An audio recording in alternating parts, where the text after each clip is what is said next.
12 లక్షల చెట్లను ఒక్కసారిగా నరికివేస్తే ఏమవుతుంది? 3,000 ఎకరాల అడవిని ఒక్కసారిగా విధ్వంసం చేస్తే ఎలా ఉంటుంది? ఒక్కసారి ఊహించండి. ప్రకృతి విధ్వంసం జరిగిన ప్రతి చోట ఆ తర్వాత వచ్చే పరిణామాలు ఎంత దుర్భరంగా ఉంటాయో చూసాం. కానీ కేంద్ర, రాష్ట్ర ప్రభుత్వాలు తీసుకున్న ఓ నిర్ణయం ప్రకృతి పాలిట శాపంగా మారుతుంది. ప్రజలకు తీవ్ర నష్టాన్ని కలిగించబోతుంది. వికారాబాద్ జిల్లా పూడూరు మండలంలో ఉన్న దామగుండం రిజర్వ్ ఫారెస్ట్లో నౌకాదళ రాడర్ స్టేషన్ను ఏర్పాటుకు వేస్తున్న అడుగులే ఇప్పుడు అందరినీ కలవరపరుస్తున్నాయి. దామగుండంలో నౌకాదళ రాడర్ స్టేషన్ కోసం లక్షలాది చెట్లను, వేలాది వన్యప్రాణులను, 20 గ్రామాల ప్రజల జీవితాలను బలిపెట్టాల్సిన పరిస్థితి. అసలు ఈ రాడర్ స్టేషన్ వల్ల కలిగే దుష్పరిణామాలు ఏమిటి? పాలకులు అసలు ఎందుకు వాటిపై దృష్టి పెట్టడం లేదు? ఇలాంటి అంశాలపై సత్యాగ్రహి జరిపిన సమగ్ర చర్చ ఇప్పుడు చూద్దాం. నమస్తే, వెల్కమ్ టు సత్యాగ్రహి అన్ఫిల్టర్డ్. రాడార్ కేంద్రం రావడం వల్ల అడవులు అన్యక్రాంతం అయ్యేటటువంటి అవకాశాలు ఉన్నాయా? ఈ అంశాలపైన మాట్లాడడానికి మనతోటి ప్రొఫెసర్ పురుషోత్తం గారు, అదేవిధంగా సీనియర్ అడ్వకేట్ ఇమ్మనేని రామారావు గారు ఉన్నారు. ముందుగా వెల్కమ్ చేద్దాం. సార్ నమస్తే. నమస్తే. బాగున్నారా సార్? గుడ్. రైట్, నేను ఇంట్రడక్షన్లో చెప్పిన విధంగా నిజంగా రాడార్ ముఖ్యమా, అడవులు ముఖ్యమా అని అంటే పురుషోత్తం గారు మీరు ఏం చెప్తారు సార్? కానీ అంత సింప్లిఫై కూడా చేయకూడదు. ఓకే. ఈరోజు క్వశ్చన్ ఏంటంటే ఎన్వైరన్మెంట్ అండ్ సస్టైనబుల్ డెవలప్మెంట్. మొత్తం ప్రపంచం మీద ఇది చాలా పెద్ద డిస్కషన్, డిబేటు జరుగుతుంది. అవును. 90% ఆఫ్ ద ప్రాబ్లమ్స్ ఎందుకు వస్తున్నాయంటే ప్రభుత్వాలకు పర్యావరణం పట్ల ఒక అవగాహన లేదు. తర్వాత కార్పొరేట్స్కి అనుకూలంగా వాళ్ళు నిర్ణయాలు తీసుకుంటున్నారు కనుక and that can be described ఒక పర్యావరణం పైన యుద్ధం ప్రకటిస్తున్నట్టే. ఇది కేవలం హైదరాబాదు, ఇండియా అని కాదు, throughout the world it's a phenomena and this is leading to a global crisis, a major crisis. ఈరోజు దరిద్రి పరిస్థితి చూస్తే ఎన్ని సమస్యలు అంటే ఓజోన్ పొర ఒక దిక్కు క్షీణిస్తుంది, అవును, భూతాపం పెరుగుతుంది, దానివల్ల క్లైమేట్ చేంజ్, తరుగుతున్నటువంటి జన్యు సంపద, జీవ వైవిధ్యం, దాన్ని లాస్ ఆఫ్ బయోడైవర్సిటీ అంటాం, ఎడారీకరణం, ఇవన్నీ కాకుండా problems pertaining to organizing development. అంటే గవర్నమెంట్ ఏమనుకుంటుంది, ఏదో ఒక డెవలప్మెంట్ అని ఊహించుకుంటుంది, ఊహించుకొని ఆ సోకాల్ డెవలప్మెంట్ ప్రజలపైన రుద్దుతుంది. రైట్. అంటే ఇప్పుడు ఈ రాడార్ కేంద్రం రావడం అనేది తెలంగాణ కావచ్చు, లేకపోతే భారతదేశానికి డెవలప్మెంట్గా చూస్తారా, లేకపోతే నష్టంగా చూస్తారా మీరు? అసలు ఆ క్వశ్చన్ అది కరెక్ట్ క్వశ్చన్ కాదు. ఎందుకంటే రాడార్ ఎక్కడైనా పెట్టుకోవచ్చు. We are not opposing the radar. For everything there is a place in nature. ఇంత పెద్ద దేశం ఇండియా అంటే one of the biggest countries. మనకు ల్యాండ్ మాసే కాక అనేక ద్వీపాలు ఉన్నాయి, ఐలాండ్స్ ఉన్నాయి, ఎక్కడైనా పెట్టుకోవచ్చు. కానీ ఒక మౌత్ ఆఫ్ ద రివర్ అంటే మూసీ నది పుట్టే దగ్గర పెట్టడం అంటే అది మూసీ నదికి మరణ శాసనం. ఒకవేళ మూసీ నదికి నిజంగానే మరణం సంభవించేటటువంటి అంశమే కనుక ఉంటే ఆల్రెడీ ప్రభుత్వం మూసీని ప్రక్షాళన చేయాలి అని చెప్పేసి 1,00,000కు పైగా కోట్ల రూపాయలను కేటాయిస్తూ ఉంది కదా. అంటే అది వృధా కిందకే పోయే అవకాశాలు ఉంటాయి భవిష్యత్తులో. ఆ 1,00,000 అనేది డిస్ప్యూటబుల్, ఎందుకంటే వాళ్ళు 2-3 సార్లు క్లారిఫికేషన్ ఇచ్చారు. అమౌంట్ మనకు ఇంపార్టెంట్ కాదు, మనం ఈడ పబ్లిక్ పాలసీ పర్స్పెక్టివ్లో ఆలోచిస్తున్నాం. మూసీ అనేది ఇలా కొత్తగా వచ్చిన రివర్ కాదు కదా, అది సృష్టి పుట్టినప్పటి నుంచి ఇట్ న్యాచురల్గా it came in to being. ఒక న్యాచురలీ ఫ్లోయింగ్ రివర్ను దాని పుట్టే సోర్స్ అంటాం, the origin of the river, దాన్నే సోర్స్ ఆఫ్ ద రివర్ అని కూడా అంటాం, ఆ మౌత్ ఆఫ్ ద రివర్, ఇట్లా రకరకాల పేర్లతోటి. మీరు ఎనీ హైడ్రోజియాలజిస్ట్లను అడగండి. ఫర్ ఎగ్జాంపుల్ మన హైదరాబాద్లో బివి సుబ్బారావు ఉన్నారు, అలాంటి వ్యక్తులను అడగండి మీరు. ఆ సబ్జెక్ట్ ఏంటంటే mouth of the river is suppose to be very sacred and sensitive. Sacred అంటే నేను రిలీజియస్ యాంగిల్లో చెప్తలేను, సెన్సిటివ్, ఎకో సెన్సిటివ్. అక్కడ ఎలాంటి హ్యూమన్ ఇంప్రింట్ ఉండదు, మనం అనుకునే యాక్టివిటీస్ ఆడ ఉండొద్దు. చెట్లన్నీ కొట్టేస్తాము, బిల్డింగ్లు కడతామంటే, రోడ్లు వేస్తామంటే that is against the concept of environment. Okay. కనుక బేసికలీ ఈ సబ్జెక్ట్స్ పైన ఎన్వైరన్మెంటల్ ఇంపాక్ట్ అసెస్మెంట్ అని ఒక స్టడీ చేయాలి, దాన్ని ప్రజల ముందు పెట్టాలి, ప్రతి ఊర్లో డిస్కషన్ జరగాలి. ఇవన్నీ కావాలంటే ఇంకో యాక్టివిటీ ఉంది, లోకల్ గవర్నమెంట్స్కు పవర్స్ ఇవ్వాలి కదా.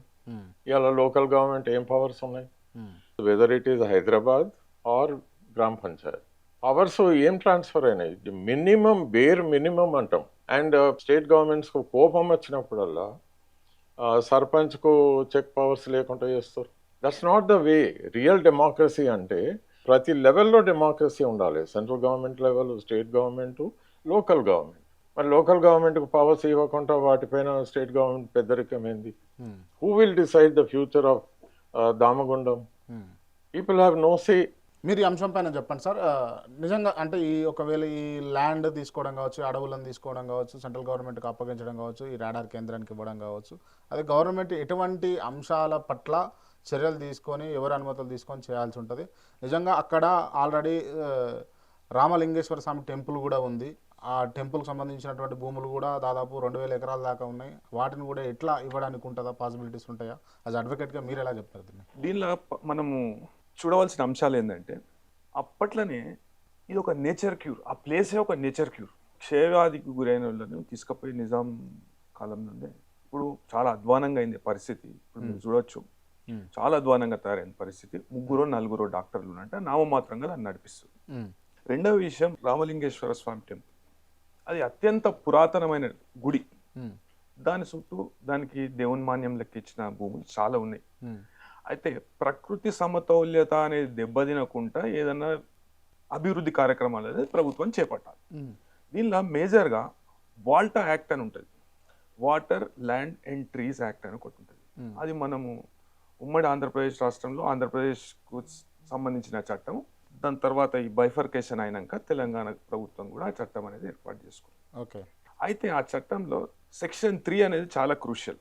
సెక్షన్ 3లో ఒక కమిటీ అనేది కాన్స్టిట్యూట్ చేయాలి. ఇప్పుడు వేరు వేరు కథనాలు వస్తున్నాయి. నిన్న డోబ్రియాల్ గారు ఏమంటారు అంటే, మేము 48% వాడతాము, మిగిలినది 52%. దాన్ని అట్లనే ఎట్లా ఉన్నదో అట్లనే దానికి 16 లక్షలు 17 లక్షలు చెట్లు అనేటివి మేము నాటుతాము. ఆ చెట్లు ఎప్పటికి పెరగాలి. దానిలో అటవీ సంపద ఎప్పటి నుండో టైమ్స్ ఇమ్మెమోరియల్. పురుషోత్తం గారు చెప్పినట్టు మౌత్ ఆఫ్ ది రివర్ ఈసా మూసా అనే 2 నదులు అనంతగిరి కొండల నుండి ఉద్భవిస్తాయి. దాన్ని గొంతును ఆపేస్తారు మీరు. మొదటగా మనం పరిగణనకు తీసుకోవాల్సింది వాటర్ సోర్స్. ఆ వాటర్ సోర్స్ ఏమైనా కంటామినేట్ అయ్యే అవకాశం ఉంటుందా? రెండవది పునరావాసం. ఇప్పుడు జంగల్ అనేది ఎప్పటి నుండో ఉన్నది, మనం పుట్టలే, మన తాతలు పుట్టలే, ఎప్పుడు టైమ్స్ ఇమ్మెమోరియల్. అడవి మీద లేకుంటే అటవీ సంపద మీద బతుకుతున్న గిరిపుత్రుల పరిస్థితి ఏంది? మళ్ళా ఊళ్ళు వెళ్ళిపోతాయి. 2010 కంటే ముందు కేంద్రంలో రాష్ట్రంలో కూడా కాంగ్రెస్ పార్టీ ప్రభుత్వంలో water land and trees act అనేది, వాల్టా యాక్ట్ కింద ఒక కమిటీ అనేది కాన్స్టిట్యూట్ చేయాలి. ఇప్పుడు పురుషోత్తం గారు అన్నట్టు లోకల్ సెల్ఫ్ గవర్నమెంట్ అనేది ఇప్పుడు సర్పంచ్లకు కొన్ని అధికారాలు ఉంటాయి. క్షేత్రస్థాయిలో కొన్ని అధికారాలు వాల్టా కమిటీ అనేది, వాల్టా యాక్ట్ అనేది కల్పించడం జరిగింది. వీటిని పరిగణలోకి తీసుకోకుండా ఒక్కొక్కరు ఒక్కొక్క స్టేట్మెంట్, గత 10 సంవత్సరాలు అయితే దాన్ని హ్యాండ్ ఓవర్ చేయలేదు రాష్ట్ర ప్రభుత్వం. వాస్తవానికి రాష్ట్ర ప్రభుత్వం తిరస్కరించవచ్చు ఆ ప్రతిపాదన.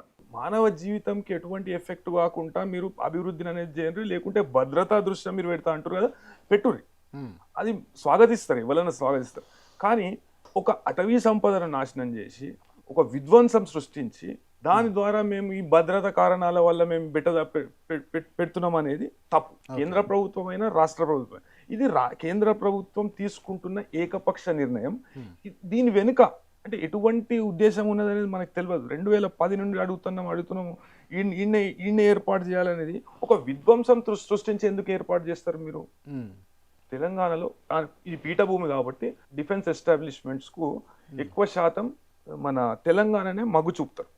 పీఠభూమి కాబట్టి ఎటువంటి ప్రకృతి వైపరీత్యాలు కూడా తక్కువైతాయి, లేకుంటే డిఫెన్స్ వైజ్ కూడా అది చాలా దుర్వేద్యమైనది కాబట్టి మనం పీఠభూమి వైపు మగ్గు చూపుతారు. కాకుంటే పీఠభూమి మీద ఉన్న వెజిటేషన్ను ఖరాబ్ చేసి ఎట్లా పడితే అట్లా విధ్వంసం సృష్టించి ఆడ ఒక డిఫెన్స్ ఎస్టాబ్లిష్మెంట్ లేకుంటే లో ఫ్రీక్వెన్సీ రాడార్ అనేది ఏర్పాటు చేస్తున్నాం. ఆ సమతౌల్యత అనేది దెబ్బతింటది.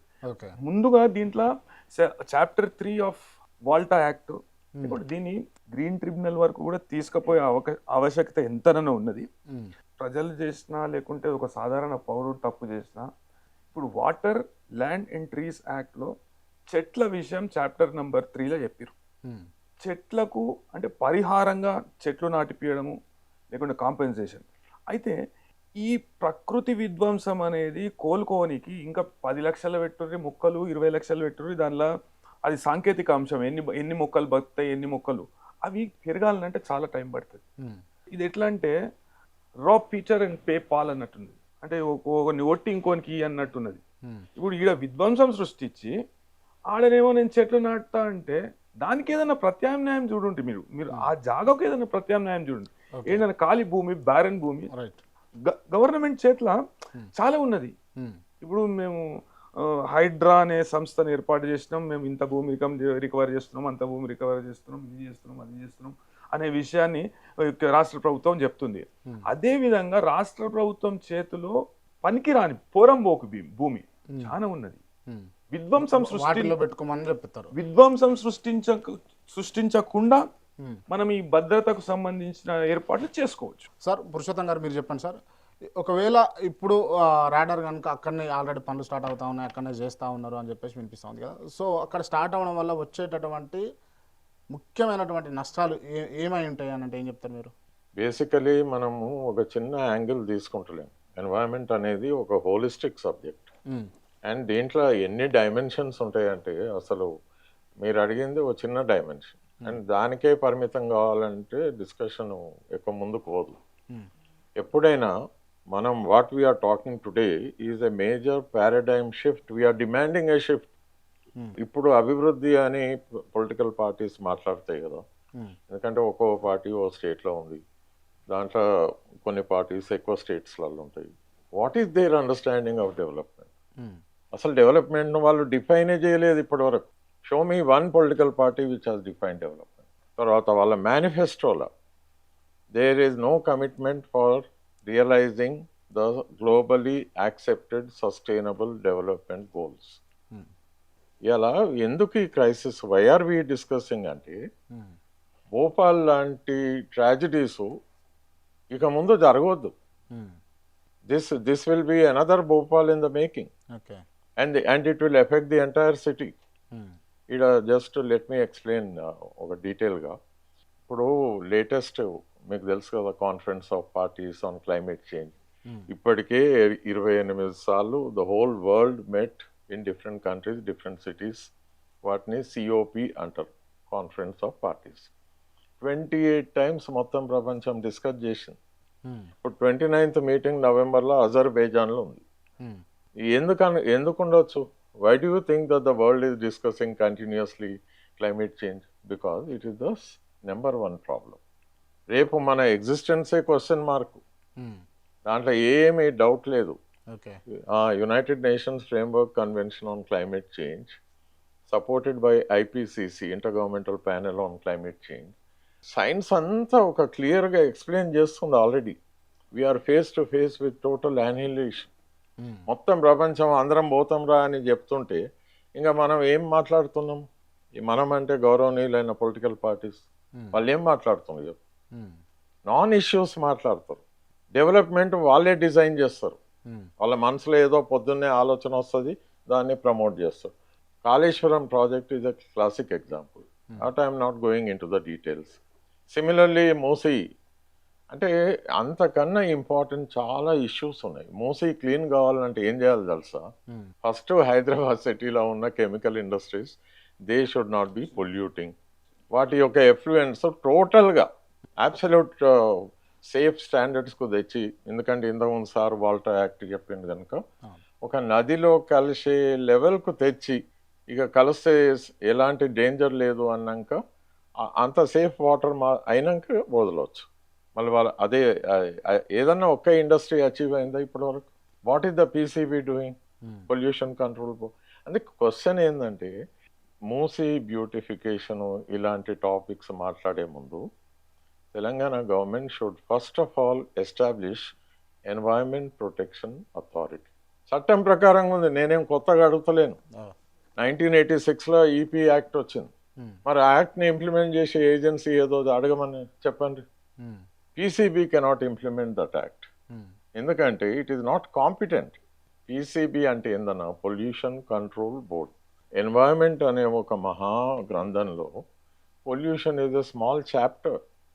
ఆ చాప్టర్కు పరిమితమైన బోర్డు మొత్తం సబ్జెక్ట్ గురించి how competent they are to do it. So we have to create. Every respectable country in the world has EPA. అమెరికాలో ఈపీఏ ఉంటుంది, ఇంగ్లాండ్లో ఉంటుంది, అన్ని దేశాల్లో ఉంటుంది, మన దగ్గర ఉండదు. ఎందుకంటే ఇక్కడ పొలిటికల్ పార్టీస్ కార్పొరేట్స్ చెప్పినట్టు ఉంటాయి. వాళ్ళే ఫండింగ్ చేస్తారు, వాళ్ళ ఏజెంట్స్ తిరిగి పనిచేస్తారు. That is the tragedy of India. And people are not questioning. Article 51AG ప్రకారంగా protection of environment is everybody's duty. మరి ప్రజలు ఎందుకు కదులుతలేరు? మనకు సంబంధం లేదన్నట్టు ప్రజలు వాళ్ళు పొద్దున్న లేస్తే వాళ్ళ చిన్న చిన్న కోరికలు తీర్చుకుంటూ ఉంటారు. అరే, we have a larger responsibility. We need to protect environment. We need to ensure that the coming generations also would be able to live on a sustainable basis. ఇవన్నీ పట్టించుకోకుండా చిన్న చిన్న నాన్ ఇష్యూస్ మీద కొట్లాడతారు. అంటే పబ్లిక్ కూడా involve కావాలి compulsory చట్టం ప్రకారంగా. ఇప్పుడు వి ద పీపుల్ అని కాన్స్టిట్యూషన్ సార్కి తెలుసు, ప్రియాంబుల్. మొత్తం రాజ్యాంగం మొదలయ్యేది వి ద పీపుల్. మనం రాసుకున్నది మనమే. And it is suppose to be a transformative document.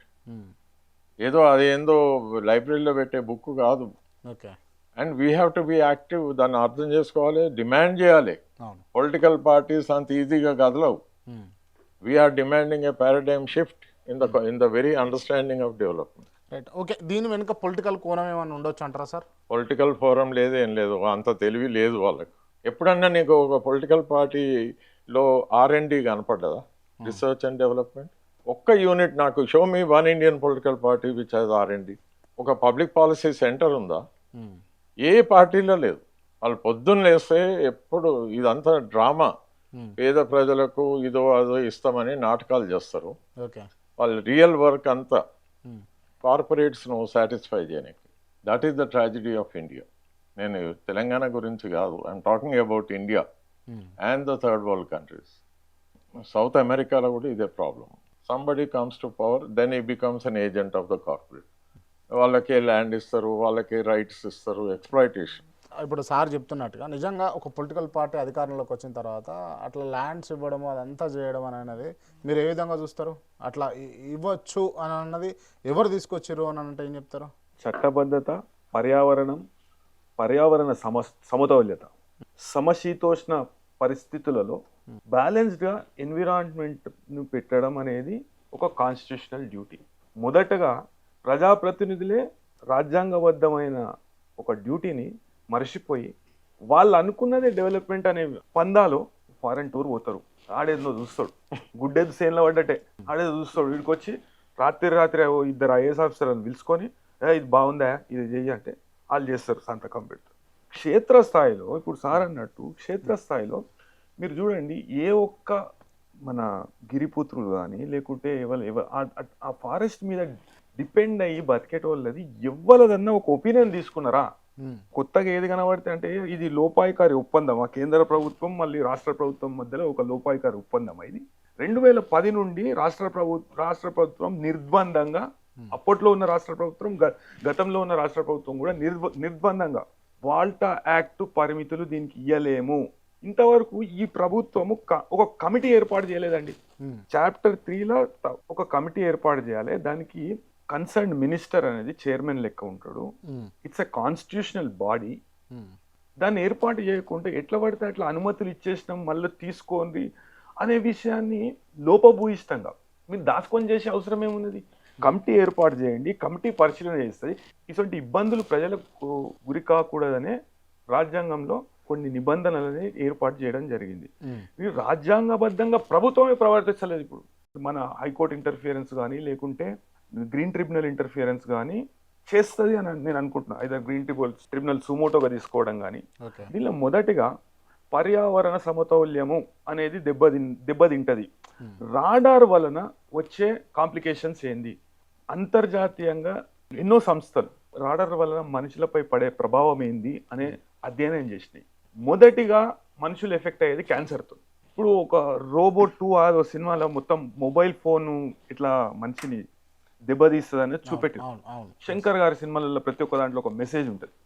అదేవిధంగా మొదటి కారణం క్యాన్సర్ అక్కడ ఉండేటోళ్ళకు కానీ కొంత మేర ఆ రేడియస్లో ఉండేటోళ్ళకు కానీ క్యాన్సర్ వచ్చే అవకాశం ఎక్కువ ఉంటుంది. అదేవిధంగా మసిల్ టిష్యూ డ్యామేజ్ అనేది జరుగుతుంది అనే అధ్యయనం చేసి అంతర్జాతీయ సంస్థలు కొన్ని రాడార్ వల్ల ఇటువంటి కాంప్లికేషన్స్ వస్తాయి అనే విషయాన్ని తెలియజెప్పడం జరిగింది. కానీ రాడార్ అవసరమే కదా సార్ దేశానికి? 100% భద్రతా కారణాల వల్ల అవసరం. కాకుంటే ఒక ప్రక్రియ, మీరు ఒక కమిటీని ఏర్పాటు చేయండి. రాష్ట్ర ప్రభుత్వం ఏకపక్ష నిర్ణయాలు తీసుకోకుండా ప్రజలతో సమ్మతి పొందినాకనే ప్రజా జీవితము లేకుంటే ప్రజల ప్రాణాలు కూడా ముఖ్యమే కదా. అదే విధంగా దానికి మధ్యలో సమతౌల్యత అనేది దెబ్బతినకూడదు, ప్రకృతిని మనం నాశనం చేయకూడదు. అదే విధంగా భద్రతా కారణాల వల్ల రెండవ రాడార్, లో ఫ్రీక్వెన్సీ రాడార్ అనేది మనం ఏర్పాటు చేసుకుందామని కేంద్ర ప్రభుత్వం అనుకుంటుంది. కాబట్టి తెలంగాణ పీఠభూమి కాబట్టి దక్కన్ పీఠభూమిలో ఏ ప్రాంతాన్నైనా ఎంచుకోవచ్చు. ఇదే ప్రాంతం ఎందుకు కావాలి అనే విషయాన్ని వాళ్ళు ఇంకొకసారి అధ్యయనం చేయొచ్చు. రైట్. మీరు ఏమై ఉండొచ్చు అనుకుంటారు పర్టికులర్గా? ఓన్లీ దామగుండం అడవులనే చూస్ చేసుకోవడానికి కొన్ని కార్పొరేట్ శక్తులు ఉండొచ్చు, వేరే కారణాలు ఉండొచ్చు. ఇప్పుడు ఇంత అత్యవసరంగా దాని మీద నిర్ణయం తీసుకునే అవసరం ఏమున్నదని నేను అడుగుతున్నా. మళ్ళొకసారి అధ్యయనం చేయొచ్చు. ఇప్పుడున్న ప్రభుత్వం, కేంద్ర ప్రభుత్వాన్ని చెప్పొచ్చు, మళ్ళొకసారి అధ్యయనం చేద్దాం సార్. కమిటీ ఆఫ్ మినిస్టర్స్ కూడా అధ్యయనం చేస్తారు.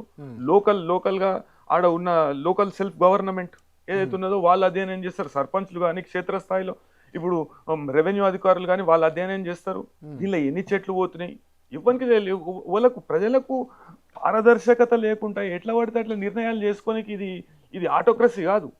ప్రజల ద్వారా ప్రజల చేత ఏర్పాటు చేసుకోబడిన రాజ్యాంగం, ఒక ప్రభుత్వం. అది ప్రజలకు తెలవాలి. మీరు ఏకపక్ష నిర్ణయాలు తీసుకొని ప్రజలకు చెప్పకుండా ఇటువంటి నిర్ణయాలు తీసుకొని ప్రజల నెత్తి మీద రుద్దుతే, ప్రజల ప్రాణాలతో మీరు చెలగాట మాడితే ఒక ప్రజా ఉద్యమం అనేది పుట్టుకొస్తుంది దీనిలో నుండి. ఇప్పుడు దామగుండంలోనే ఎందుకు పెట్టింది కేంద్ర ప్రభుత్వం అని అంటే మీరేం చెప్తారు సార్? బేసికలీ ఎన్వైరన్మెంట్ ఇంత ఇంపార్టెంట్ సబ్జెక్ట్ ఎందుకైంది? Because it is connected with right to life, right to good health, right to safe, clean environment. ఆ ఫారెస్ట్ హైదరాబాద్ సిటీ వాళ్ళ ప్రజలకు కూడా కావాలి. There is a difference between forest and social forest. Social forest అంటే మనం చెట్లు పెడతాం, ఏదో 1,00,000 చెట్లు 10 లక్షలు పెట్టవచ్చు, గవర్నమెంట్ తలుచుకుంటుంది, ఏం పెద్ద పని కాదు. కానీ that can never be a forest. Forest అనేది ఏంటంటే అక్కడ సహజ సిద్ధంగా అక్కడ సాయిల్, వాటరు, మినరల్స్ అన్నీ అనేక ఫ్యాక్టర్స్ను అక్కడ పుట్టుకొచ్చే జీవ వైవిధ్యం. ఆ చెట్లు కొన్ని వందల ఏండ్ల మీద ఒక యూనిక్ ఎకోసిస్టమ్ అవుతుంది. అండ్ వికారాబాద్ సార్ మొదలే ఒకటి పాయింట్అవుట్ చేసాం, అక్కడ టీబీ శానిటోరియం ఉంది. ఎందుకు పెట్టిన బికాజ్ వికారాబాద్ మొత్తంలో మెడిసినల్ ప్లాంట్స్ ఎక్కువ. అక్కడికి పోయి నువ్వు గాలి పీలుస్తూనే ఇట్ విల్ హెల్ప్.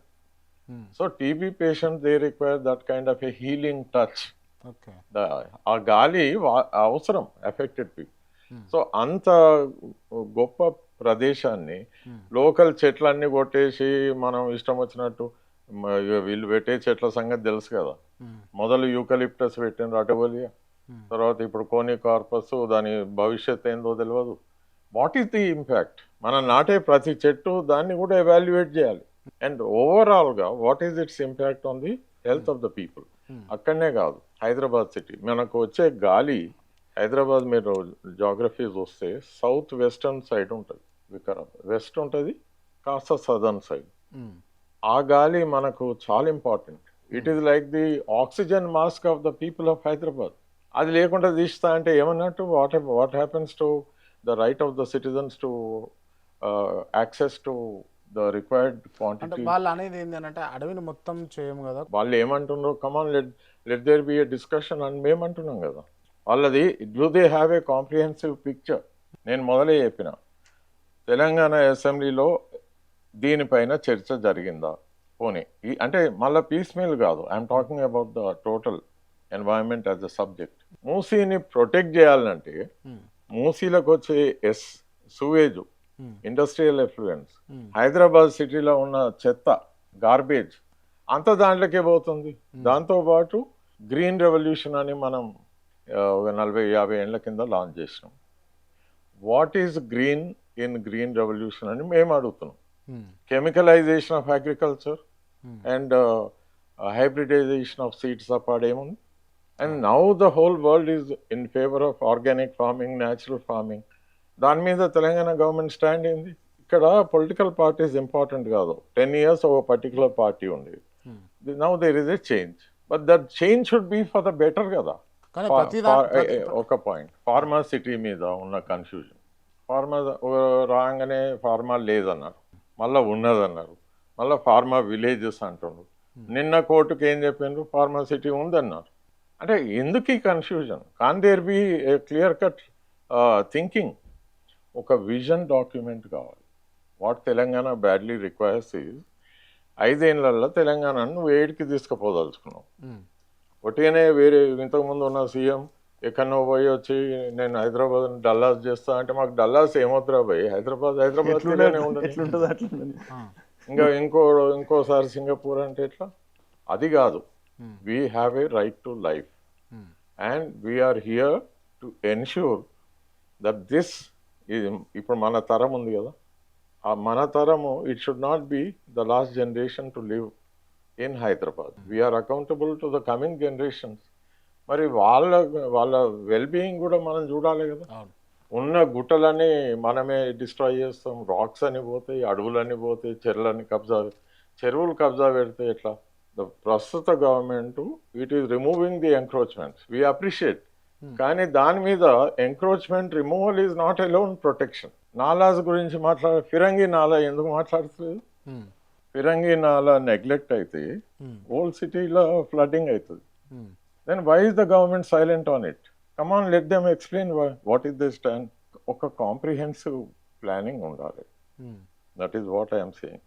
అంటే మీరు ఇందాక మాట్లాడుతూ ఇది హ్యూమన్ రైట్స్ ఇష్యూ అన్నా, రైట్ టు క్లీన్ ఎయిర్ లేకుంటే ఏందన్నా?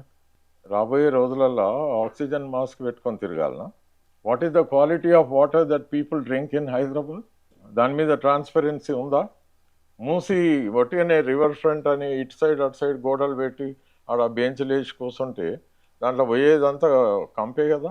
హుస్సేన్ సాగర్ కట్ట మీద మనం పీల్చే గాలి అంతా H2S కదా, hydrogen sulphide. So what is the quality of air over Hyderabad? దాని మీద డిస్కషన్ జరగాలి. కానీ ఒకటిగానే పైసలు ఖర్చు పెట్టే అంటే ఎవరి పైసలు అవి? So it's a larger issue. దాని మీద డిబేట్ జరగాలి. I appreciate your channel to take up that issue.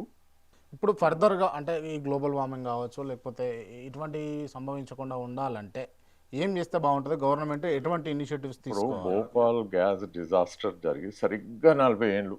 ఇప్పుడు సెప్టెంబర్ అయిపోయింది అనుకో, దగ్గర అక్టోబర్, నవంబర్, December 3rd నాడు జరిగింది. 40 years.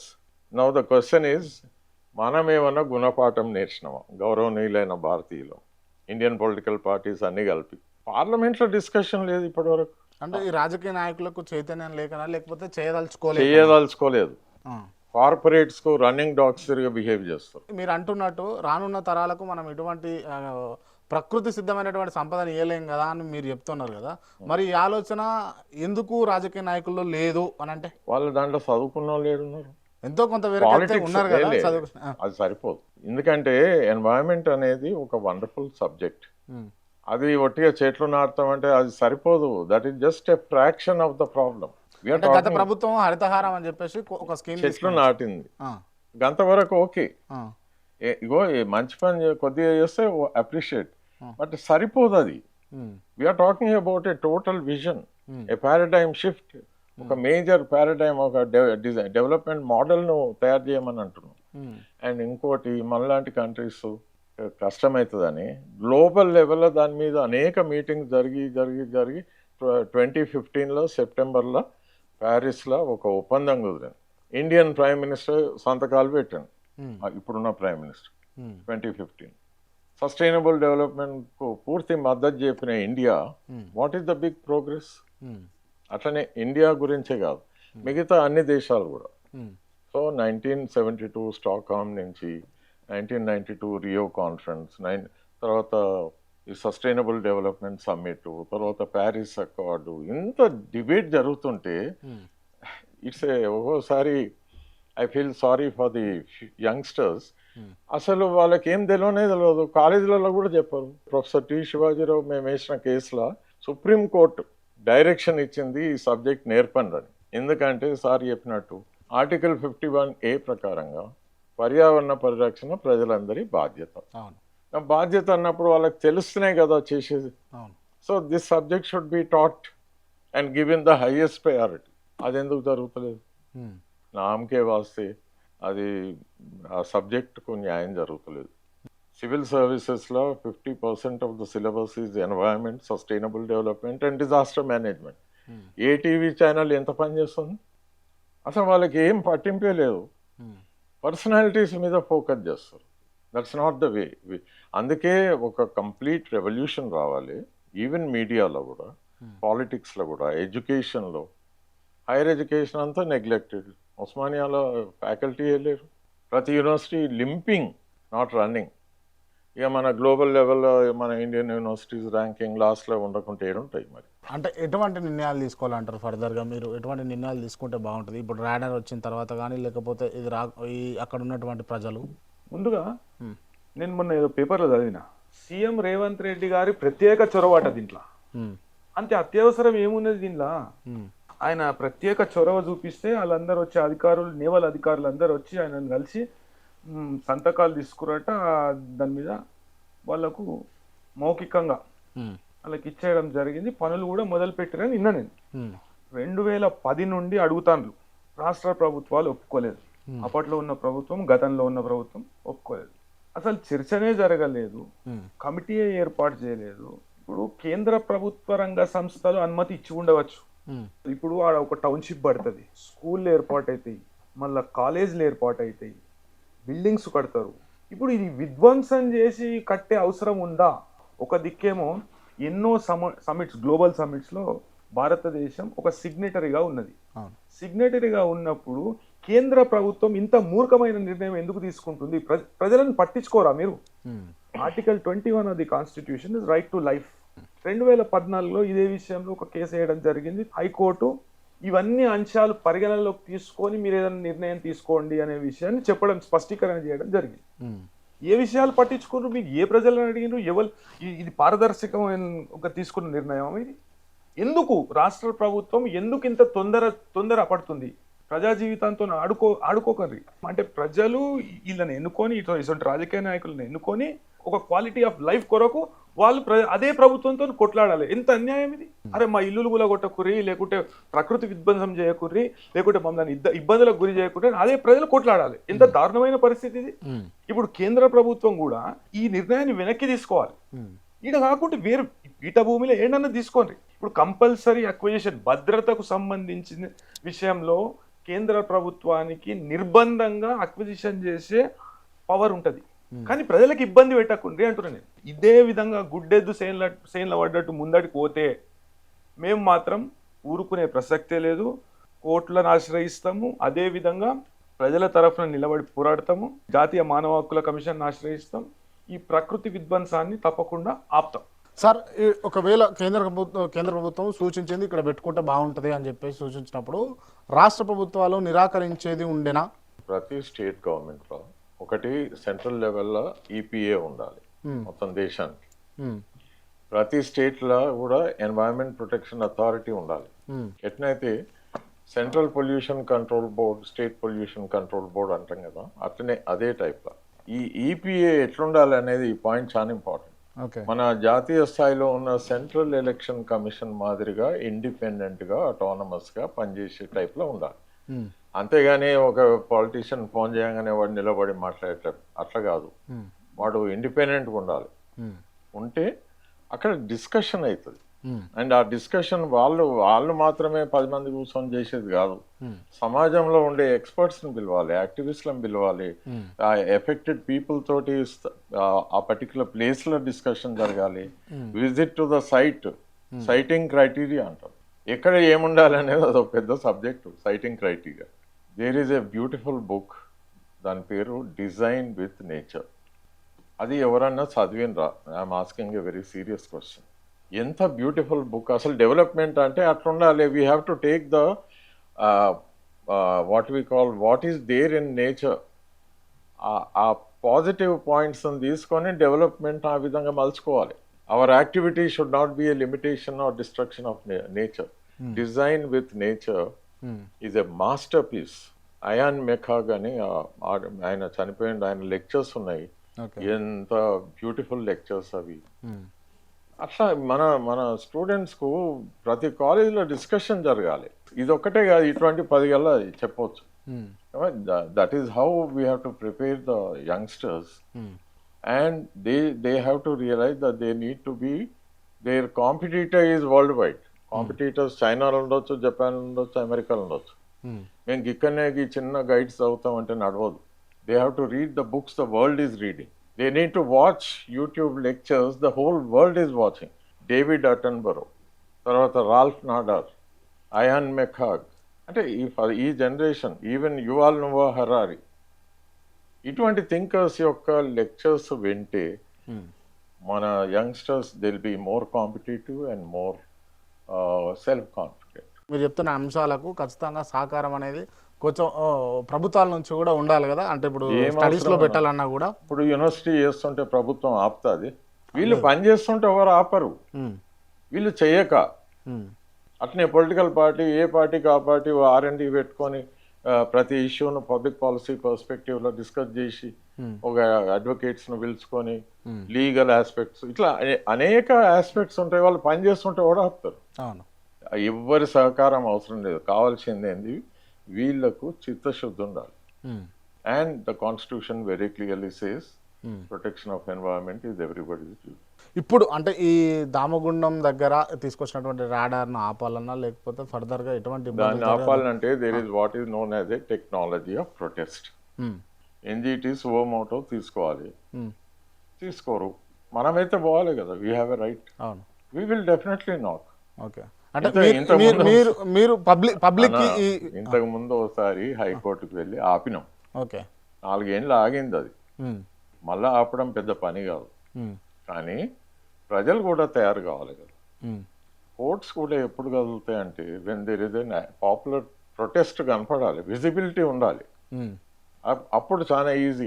ఫైనల్గా మీరు ఈ అంశం పట్ల ఏం చెప్పదలుచుకోరు రామారావు గారు? వికారాబాద్ అనంతగిరి కొండలలో ఒక స్పాట్ను విజిల్ విండ్స్ అంటారు. విజిల్ విండ్స్ అంటే ఆడికి పోతే మనం ఆ గుట్ట మీదకి ఎక్కితే మనం ఇట్లా సీటీ కొడితే ఎట్లా వినబడుతుంది, ఇంత మధురంగా వినబడుతుంది. గసొంటి జాగను కూడా విధ్వంసం సృష్టిస్తామంటే పూర్తి శాతం మా సహకారం ప్రజలతో ఉంటుంది. ఇబ్బందులకు గురైన వాళ్ళ తరఫున నిలబడి పోరాడతాం. 100% ప్రొఫెసర్ గారు అన్నట్టు ఇది ఒక ప్రకృతి విధ్వంసం, దీన్ని ఎదుర్కొంటాము. అదేవిధంగా మా పూర్తి స్థాయిలో సహాయ సహకారాలు అందిస్తాం. భావి తరాలకు ఇసొంటివి మళ్ళా కల్పించలేము. అదేవిధంగా ఇది మన లెగసీ, లేకుంటే ఇది మన ఆస్తి, మనం భావితరాలకు ఇచ్చే ఆస్తి. ఇది పోతే మళ్ళా దాన్ని క్రియేట్ చేయడం అనేది దేవుని ద్వారా నిర్మింపబడ్డది. అయితే అది మళ్ళా మానవుడు చేయలేడు. అటువంటి దాన్ని పోగొట్టుకోం. అదేవిధంగా NGT సుమోటో ఈ విషయాన్ని తీసుకోవాలని మీ ఛానల్ ముఖంగా నేను అడుగుతున్నా. ఓకే, తీసుకోకుంటే తప్పకుండా న్యాయపరమైన చర్యలు దీన్ని తీసుకోవడం జరుగుతుంది. అవసరమైతే దేశంలో ఉన్న అత్యున్నత న్యాయస్థానంలో ప్రజాప్రయోజన వాద్యం వేసి ఈ విషయాలన్నీ పరిగణలోకి తీసుకోవాలని మేము కోరడం జరుగుతుంది.